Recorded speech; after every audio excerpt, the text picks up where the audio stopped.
Pernah kebayang nggak sih gimana caranya ngejelasin ribuan tahun sejarah, teologi yang rumit, dan krisis-krisis eksistensial ke anak umur 2 tahun? Kayaknya mustahil ya.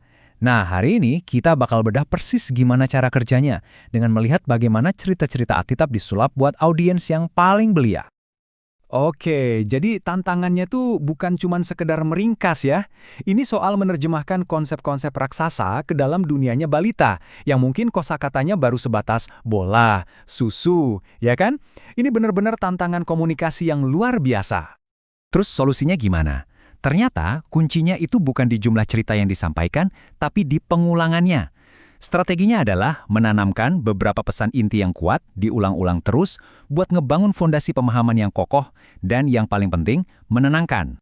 Biar gampang, kita akan lihat dulu proses penyederhanaannya, terus kita masuk ke 3 tema utama yang muncul terus-terusan, dan di akhir kita lihat gambaran besarnya. Yuk kita mulai. Oke, bagian 1. Disinilah proses penerjemahan besar-besaran itu terjadi. Kita bakal lihat gimana narasi yang tadinya penuh konflik dan super kompleks diubah jadi pelajaran moral yang simpel yang bahkan bisa ditangkap sama pikiran anak-anak. Dan perbedaannya, wah, jauh banget. Di satu sisi, kita punya teks asli yang isinya tema-tema berat buat orang dewasa. Tapi coba lihat sisi lainnya, versi balitanya itu nyaring semua itu jadi pesan yang sederhana dan positif. Semua yang rumit dan serem dihilangin. Sisanya cuma inti cerita yang aman dan penuh kasih. Nah, sekarang kita masuk ke tema pertama yang paling dominan, Tuhan sebagai pelindung. Ini gagasan soal figur penjaga yang selalu ada. Penting banget kan buat dunia anak kecil yang rasanya gede banget dan gak pasti? Ambil contoh deh cerita Bahtera Nuh.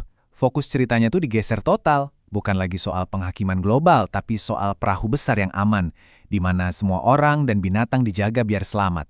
Intinya cuma satu, perlindungan. Sama juga kayak cerita Daniel di Gua Singa. Intrik politiknya hilang. Yang sisa cuma cerita simpel, ada anak berdoa, terus singa-singa yang tadinya serem jadi jinak. Sekali lagi, temanya soal keselamatan. Dan tentunya bayi Musa. Latar belakang genosida dan perbudakan dihapus total, diganti sama gambaran yang menenangkan. Seorang bayi yang aman di dalam keranjang. Tiap cerita ini, dengan caranya sendiri, terus-menerus nguatin satu ide yang sama. Perlindungan dari Tuhan. Dan seringkali pesannya itu disebutin langsung belak-belakan, kayak kutipan ini. Ini bukan kebetulan, ini disengaja. Tujuannya adalah untuk menanamkan pesan yang super mendasar ke pikiran seorang anak. Kamu itu aman, kamu selalu dijaga. Lanjut, kita lihat gimana doa disajikan.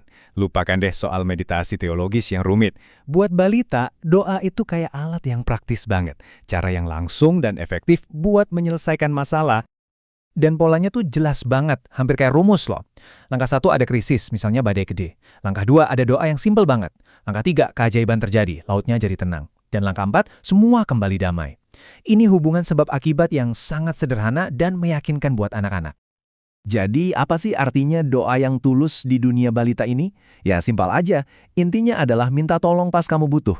Pesan yang ditanamkan itu kuat banget dan memberdayakan. Kalau kamu minta, kamu pasti didengar. Oke, selain soal perlindungan dan doa, cerita-cerita ini juga ngebangun semacam cetak biru perilaku yang jelas banget. Isinya adalah panduan kebajikan-kebajikan simpel yang jadi dasar untuk menjadi anak baik.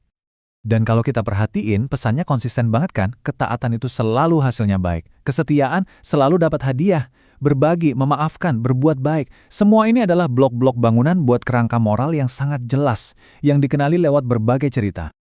Dan sama kayak pesan perlindungan tadi, pesan-pesan moral ini sering banget diucapin secara eksplisit. Kutipan ini, taat kepada Tuhan membawa berkat, adalah pesan moral langsung dari kisah Samuel yang juga ada di kisah Abraham. Pengulangan ini, sekali lagi, jadi kunci buat nguatin pelajarannya. Oke, kita udah lihat tema-temanya nih. Sekarang, gimana kalau kita lihat datanya? Waktu kita coba kelompokin semua pesan moral dari cerita-cerita ini, muncul sebuah pola yang, wah, menarik banget. Diagram ini nunjukin strateginya dengan sangat jelas. Coba lihat deh, 45% cerita fokusnya ke perlindungan, tambahin 30% lagi soal ketaatan dan iman, dan kita dapat 75% dari seluruh konten, yang tujuannya cuma satu, ngebangun fondasi kepercayaan dan keamanan. Ini kurikulum yang fokus banget.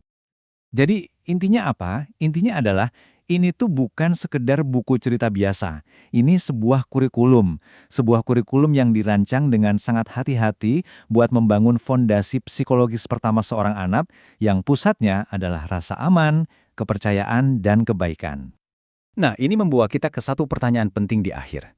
Dalam proses penyederhanaan yang radikal ini, kita memang mendapatkan fondasi moral yang jelas dan rasa aman yang luar biasa buat seorang anak. Tapi pertanyaannya adalah, apa ya yang mungkin hilang di tengah jalan?